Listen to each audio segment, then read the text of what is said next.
You have three autistic children. As a parent, when would you say you first saw a difference in your children compared to other children of similar age? Well, look, you three know better than anyone else all about that, and you'll know that everyone's different, aren't they? And everyone has different things they do at different ages. So the real thing for us with the twins when they were first born, Leo and Penelope, not so much with Felicity because we'd already had Leo and Penelope then, so we knew things. But not knowing anything at all about autism at all, we weren't aware of the things to sort of look out for or think, oh, that's a little bit different to how someone else would do things, and, you know, a different way of looking at things. We never knew any of that. And when they were about 3, because they were both non-verbal, they didn't speak until they were kind of around about 5. And we took them to a nursery in Bolton to see about putting them in there. And at the time, all the kids were sat around the table with little knives and forks and cups, and they were having their dinner and drinking and eating and all that. And I remember saying to me, wow, I'm going, God, these kids are advanced here. I can't believe they're doing all this. But it wasn't anything. That's what should have been doing for that age at that time, you see. But we didn't know that because we didn't know anyone else who had young children.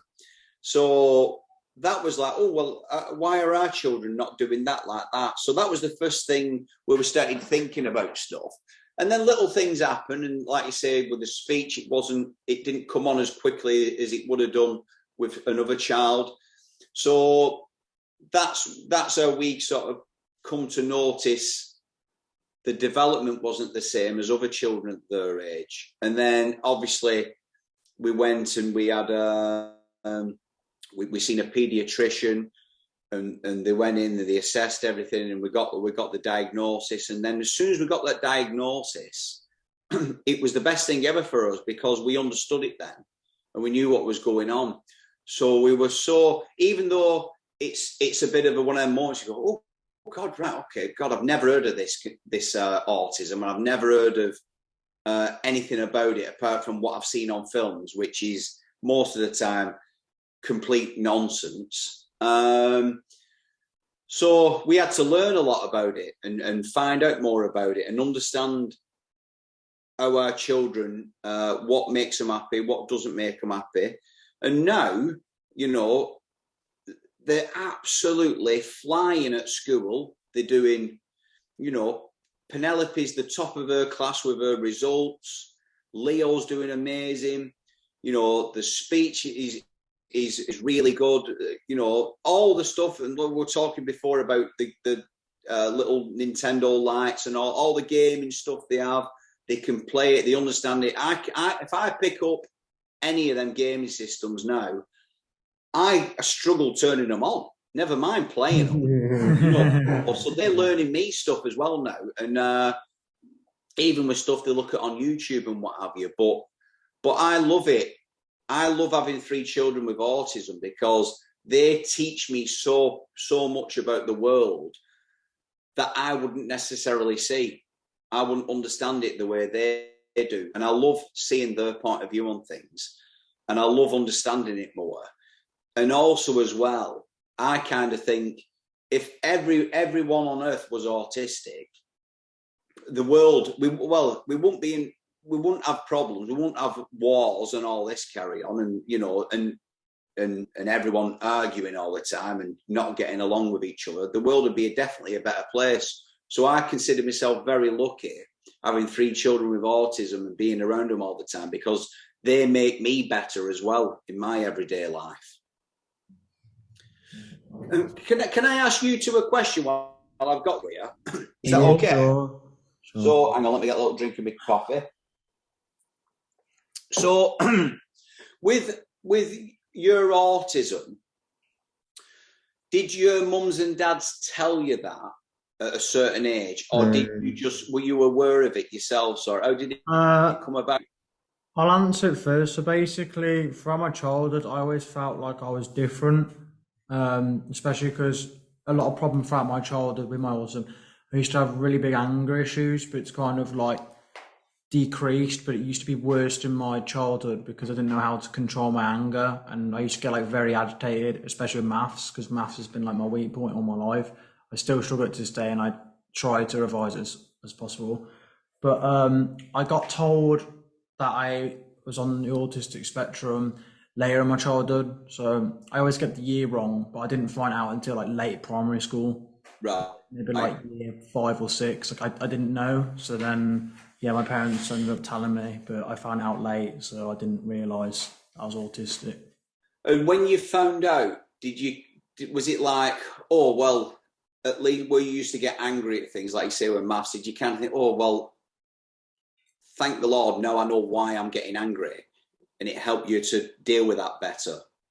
Yeah, and in a sense. And then, so it's kind of half like a shock, because throughout my childhood as well, it kind of like, it was both, I always say this about my autism to this day, having autism is both a burden and a blessing.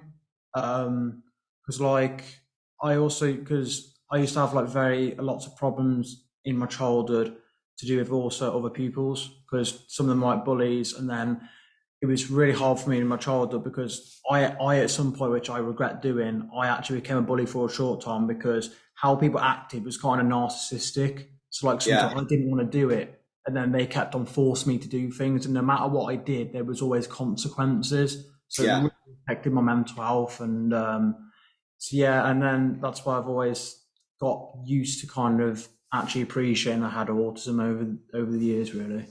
I bet it's now when you think, right, we're all here chatting on this podcast and the stuff you're all doing now, when you think about them moments from your childhood, it's like a million miles away, isn't it, to where you are now, which is a really amazing thing, to be doing this from what you were just saying then about bullying and then being on the other side of that and being angry with things and understanding things or not understanding things, to now doing something like this and getting on with your life. For me as a parent, that's amazing to hear. Thank you. Oh, okay. So a quick change, Paddy. What is it with that seat? Is that the boredom seat where everyone goes, we've had enough? Or is it not very comfy, that seat? You are a very popular celebrity in the UK. Did you ever feel nervous to take your children out in public because everyone would see Paddy McGuinness and possibly your children acting differently? No, I would. Doing the job I do, and I've done this job for over 20 years now, so you kind of, even though you get used to being out and about with people and how they are with you with selfies and stuff like that. Well, I'll tell you how old I am. When I first started getting recognised, it was autographs you used to sign. It wasn't selfies. They came on later on as phones came out and everything else. So you get used to it. But what also happens is you don't realise it, but you start becoming a bit more insular. So you start coming a bit more in your own shell. So if I go out anywhere now, like if I go to a restaurant and what have you, and not everyone's like this in telly, some people are a bit more out there. But if I walk in a restaurant, I've got my head down and I don't make eye contact with people. And I'll go and sit down as far in the back of the room as possible. And once I've sat down and ordered my food, I can relax then. Because I'm even though the job I do, believe it or not, I'm still quite a shy person. So I still struggle when I go in rooms full of people. And especially when I know they're all looking at me. And, and it's always nice. It's always, no one's ever, disrespectful or anything like that. It's always nice, but I'm aware of it. So then with that, and then going out with my kids and being aware of their needs and what has to be put in place, then I became doubly nervous about things and stressed a lot. Whereas naturally, the more we go out with the kids, that drops down a little bit. But for instance, I don't know how it is with you two, but my lad, Leo, really struggles with, the hand dryers in toilets. So if that goes off, it's too much for him, that. So if we ever, if we were ever out on a car journey and say we'd stop at a service station and he wanted a wee or something like that, and we'd go in the toilet together, I would always be trying to rush him a little bit, even though he wasn't aware I were rushing him, because I would just be that conscious of, I couldn't turn around to everyone in that toilet and say, no one wash their hands. Do you know what I mean? Because you just can't do that, can you? So I'd be praying no one would be washing their hands and drying them by the time I got Leo in and out. So things like that still affect me when I'm out and about. But that's not in a sense of worrying what other people are thinking. It's just more, I don't want him to be upset. And when you're a parent, the last thing you want to do is see your kids upset, because it's heartbreaking when that happens. But on the other side of things, when that has happened and he has got upset, as soon as I've got him out to the toilet and, he's okay again, I can calm him down pretty quickly. So it's just a brief moment, but you become aware of that. There's probably things you two don't like, and your mums and dads will sort of do stuff around that, So it's just part and parcel of being a parent, really. So it isn't so much about the autism and what people think when things are happening. It's more about not wanting to put the children under stress if you can help it. Honestly, with Leo, I could relate to that earlier, because throughout my childhood, I've been very different, sensory and stuff. Because I've also noticed with him on my autism, it's quite complex. I've kind of changed a lot. So in the past, there'd be stuff I didn't like, but now I've learned to like them. Because with loud noises, some I can cope with now, but in the past, there's loads of times where I had to put my fingers in my ear because I couldn't cope with it. I totally understand that, Tom, because like I say, with all three of my kids, we dealt with all that as well. And like yourself, they learned to overcome that and deal with that. And that's not an issue anymore now, So, some things you can deal with better, can't you? And then other things take a little bit longer, and some things might never change. But that's just everyone's got that in their lives. Everyone's got things they wish they could, I didn't like flying for a long time, and I couldn't get my head around that. So when I see someone talking about, I can't wait to get on a plane and go off on my holidays, I used to think, God, what the hell do you want to get on an aeroplane for? I can't think of anything worse. But that's just how I thought, so that's how I look at things now. Everyone's got their own thing, haven't they? What they like and they dislike. And it's just about coping with it, really. You and your family recently did a documentary all about autism. Were you nervous about people seeing this documentary, and why did you decide to do it?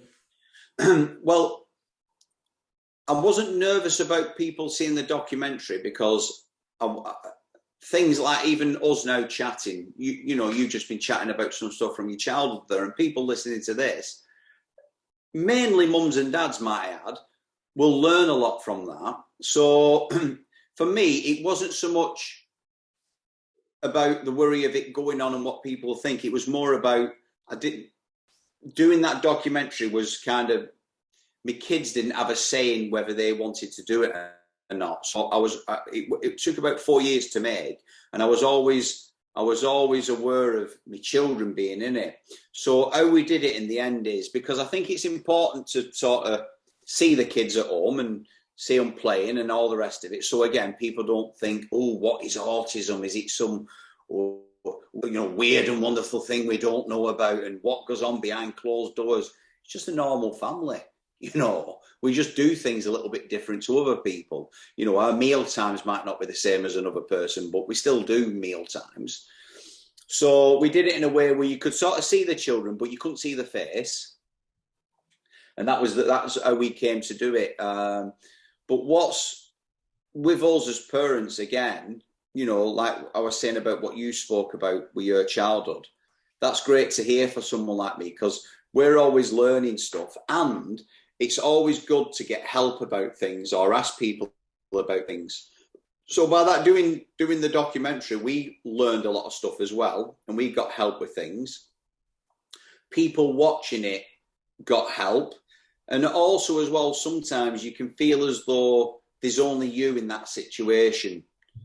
you know, but there's millions of other people in the same situation. When you get that sense of other people are going through what you're going through, and they understand it, and they've had the same ups and the same downs, it's something nice about feeling part of that team, you know what I mean? So it worked really well, and you know, we were inundated with messages after the show about people saying how much they enjoyed it and how much they learned stuff, and people who are parents whose children aren't autistic learned a lot as well, you know. So they said they'll alter their behaviour when they're out and about, and if they see, you know, whatever, either Leo in a toilet crying at the hand dryer, you know, noise, or having a meltdown in a supermarket for whatever reason, they'll understand a bit more about why that's happening, and it's nothing out of the ordinary, really. Since that documentary, has it been out? Has it helped you as a dad and a husband? What was the recognition reaction from the public? Well, first of all, lads, I'm going to give you the best bit of advice ever here.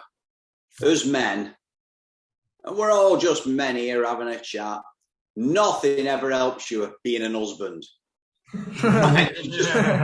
Just learn that.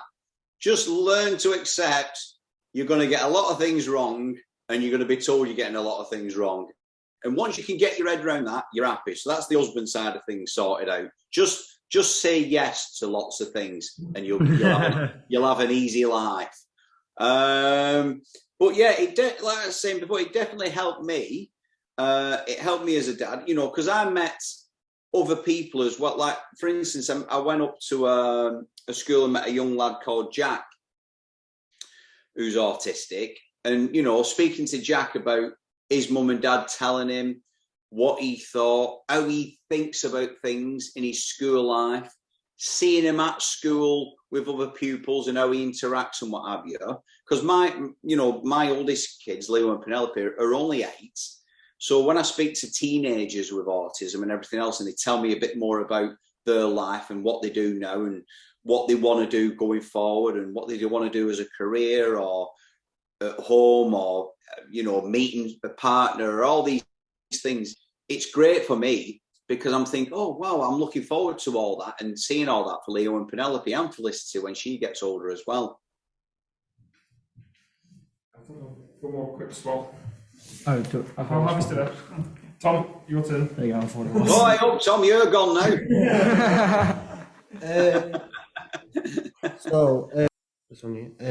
What advice would you give to other dads who have autistic child? Well, I think men, when they think about having children, they'll have this idea in their head about what the son or daughter will be like. And if it isn't exactly like that, men can have this habit of feeling a bit like, oh, God, why can't we do this together? And why can't we do that together? And that kind of stress and that kind of thinking, which is the wrong way to think, can get you down. So I'd say accept your children for who they are and learn from your children. You know what I mean? Let them teach you stuff, because they're right there, you're living with them, you love each other, and they're the best people to do that for you. So I wouldn't get et up about, oh, my son's not a fantastic footballer, or, you know, my daughter doesn't want to do this in life or that in life. You know, just accept them for who they are, really. Your wife also recently got diagnosed with autism. Do you think that helped her to understand and know herself a little bit more? Definitely. I mean, I'm the odd one out in our house, let me tell you. I'm like, I walk around and all these people, I've got 3 children with autism, a wife with autism, and I think Millie's autistic as well. I think I'm the only one who isn't. I feel left out in our house. But yeah, what happened with my wife was this is a good thing for anyone who feels as though something's not adding up for them and they need a bit of help, to get that help, because my wife went all through her childhood and her teenage years and all her schooling knowing she was different from other people and knowing she looked at things differently, but never understanding why. And it got her down. It got her down. And she had to cope with things in her life by sort of masking a lot and pretending to be something she isn't in certain social situations, you know. So when she got the diagnosis for Christine, it was like a massive weight off her shoulders. And I remember the first day she got her diagnosis, her coming in, and I was really happy for her. You know, it was like a weight off my shoulders again, because I was aware of things with Christine that I never really spoke to her about, because I just thought, well, that's her and that's her way of doing things, and you know, and that's how it is. But when she got the diagnosis, it was the best thing ever for her. So I definitely, anyone listening to this who feels as though that's them, go for a diagnosis, find out, because it'll stand you in good stead going forward. Is there a certain stereotype about autistic that you like to get rid of? Is there a certain stereotype about autism that you'd like to get rid of? Yeah, well, I think films have a lot to answer for, because again, you two are younger, so there was a film came out in the 80s, which is probably Stone Age times to you two. But there was the dinosaurs weren't walking about; they were just people in shell suits. But there was a film called Rain Man, which was the only thing that I'd heard that word autism or knew anything about it. And it was an actor called Dustin Hoffman who played an autistic character in it. Now, I think that film didn't do any justice to autistic people, because all it made out that autistic people were any good at was maths and adding up and working out things quicker than other people, which isn't always the case.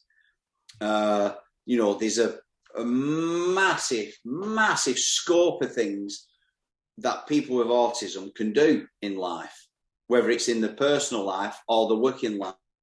It isn't all about, I'm autistic, so I must be good on a computer, or I'm autistic, I must be good at doing maths. You know, it isn't always that. So I think that's the stereotype I'd like to get rid of. And I'd like to see more films, and there might be films out there that I'm not aware of now, who really shed a light on things, what they're really like, and what people with autism deal with and go through, and how they think a little bit better as well, as opposed to, oh, I can add up or I can remember things.